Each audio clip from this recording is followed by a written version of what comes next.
नमस्कार, super crop के इस यूट्यूब चैनल में आप सभी का स्वागत है। किसान भाइयों, आज हम चर्चा करेंगे कि धान की नर्सरी के अंदर पीलापन क्यों आता है, उसके पीछे की वजह क्या है और उसको हम कैसे सही कर सकते हैं। किसान भाइयों, धान की नर्सरी में पीलापन आना एक आम बात है।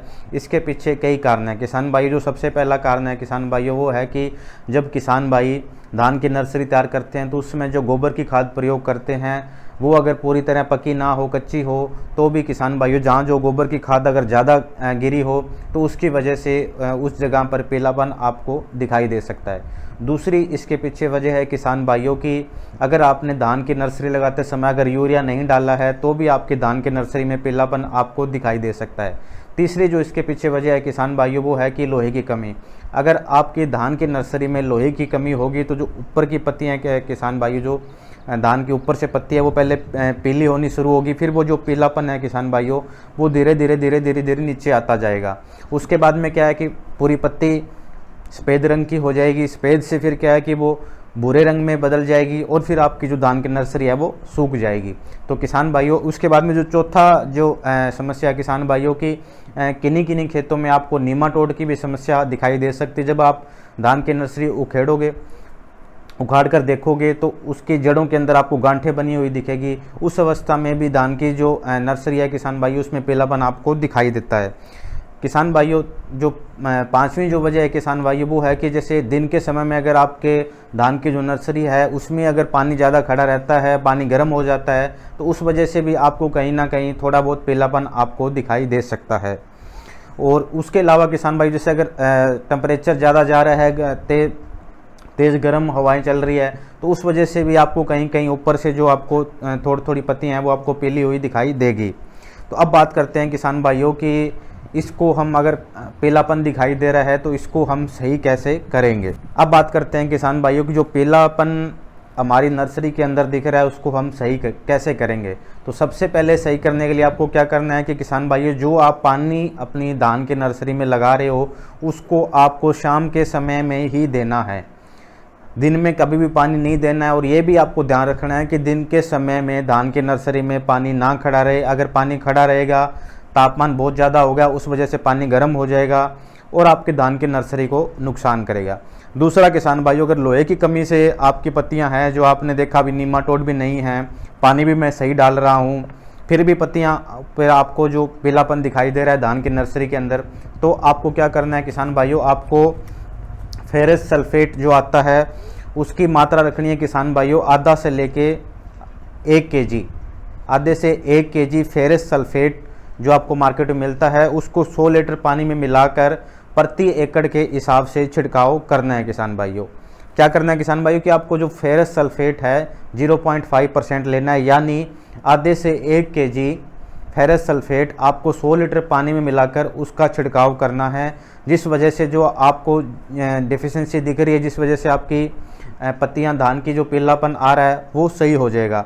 अगर आपके किसान भाइयों धान की पत्तियां जो पीले होने के बाद जैसे भूरे रंग की आपको हो रही है धीरे धीरे, तो आपको क्या करना है किसान भाइयों की उस अवस्था में आपको जिंक की स्प्रे करनी है।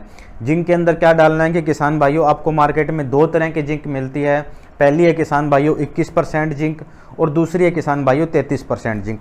अगर किसान भाई 21% जिंक लेके आ रहे हैं जो कि जिंक सल्फेट हेप्टोहाइड्रेट के नाम से आती है, 21% वाली जिंक, उसकी मात्रा किसान भाइयों आपको 500 ग्राम प्रति एकड़ के हिसाब से रखनी है। अगर किसान भाई 33% वाली जिंक प्रयोग कर रहे हैं जो कि जिंक सल्फेट मोनोहाइड्रेट के नाम से आपको मिलती है 33% जिंक, उसकी मात्रा किसान भाइयों आपको 300 ग्राम प्रति एकड़ के हिसाब से रखनी है। और पानी की जो मात्रा है किसान भाइयों, चाहे आप फेरस सल्फेट की स्प्रे कर रहे हो या आप जिंक की स्प्रे कर रहे हो, उसमें आपको पानी की मात्रा 100 लीटर प्रति एकड़ के हिसाब से रखनी है।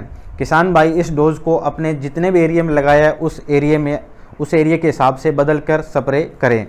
अब बात करते हैं किसान भाइयों की अगर आपकी धान की जो नर्सरी है उसके अंदर आपको जो स्प्रे तो आपने निकाल दी, उसके साथ साथ किसान भाइयों आपको जब आपकी धान की नर्सरी 2 सप्ताह की हो जाए उस समय आपको 25 kg यूरिया प्रति एकड़, 25 किलो यूरिया प्रति एकड़, इस प्रति एकड़ मात्रा को किसान भाइयों आप अपने जितने भी एरिया में आपने लगा रखी है उस हिसाब से आप कन्वर्ट करके ही डालें। 25 के 25 एकड़ ये नहीं डालने के, अगर आपने एकड़ से छोड़ एक कनाल में लगा रखी उसी में 25 एकड़, ऐसा नहीं करना है किसान भाई। जो भी मात्रा मैंने अपनी वीडियो में बताई है उसको आपको अपना जो एरिया है उस हिसाब से कन्वर्ट करके या बदल के उसी हिसाब से उसकी मात्रा प्रयोग करनी है। उसके बाद में किसान भाइयों आपने 2 सप्ताह बाद यूरिया दे दी। अगर आप धान की नर्सरी 25 से 30 दिन के बाद ट्रांसप्लांट कराना चाह रहे हैं, यानी आप PR 126 किस्म अगर आपने लगाई है, तो वो क्या होता है किसान भाइयों की उसकी जो ट्रांसप्लांटिंग है उसको खेत में जो रुपाई है वो उसकी नर्सरी 25 से 30 दिन की हम प्रयोग करते हैं। अगर उसके अलावा और वैरायटियाँ आपने लगाई है जिनमें आप चाह रहे हो कि हम जो नर्सरी है उसकी जो रुपाई है 45 दिन बाद करनी है लगाने के, तो उस अवस्था में किसान भाई जब आपकी धान की नर्सरी 4 सप्ताह की हो जाए उस समय आपको फिर 25 kg यूरिया प्रति एकड़ के हिसाब से आपको डालनी है। यूरिया किसान भाइयों जैसे शाम के समय आपने पानी डाल दिया तो सुबह सुबह अर्ली इन द मॉर्निंग आपको यूरिया डालनी है किसान भाइयों। रात के जब आपने पानी डाला उसी के साथ ही यूरिया नहीं देना है, क्योंकि वो इतना ज़्यादा कारगर नहीं होती। सुबह सुबह अर्ली इन द मॉर्निंग जब पानी थोड़ा मिट्टी के अंदर चला जाए, मिट्टी थोड़ी गीली हो, उस समय आप छिंटा दें यूरिया का, तो आपको अच्छा रिजल्ट मिलेगा। किसान भाइयों धान की नर्सरी में यूरिया और फॉस्फोरस खाद प्रयोग करने से जो धान की नर्सरी है उसकी ग्रोथ अच्छी होगी। जब आप उसको रुपाई करोगे तो उस समय भी जो अच्छी स्पीड के साथ ग्रोथ करेगी और पूरे सीजन में आपकी जो धान की जो प्लांट है वो बहुत अच्छा रहेगा। धन्यवाद किसान भाइयों। अगर हमारी वीडियो आपको अच्छी लगी हो तो हमारे सुपर क्रॉप के यूट्यूब चैनल को ज़रूर सब्सक्राइब करें और साथ के साथ घंटी का भी बटन दबा दें ताकि जब भी कोई नई वीडियो आए उसकी सूचना आप तक पहुंच पाए।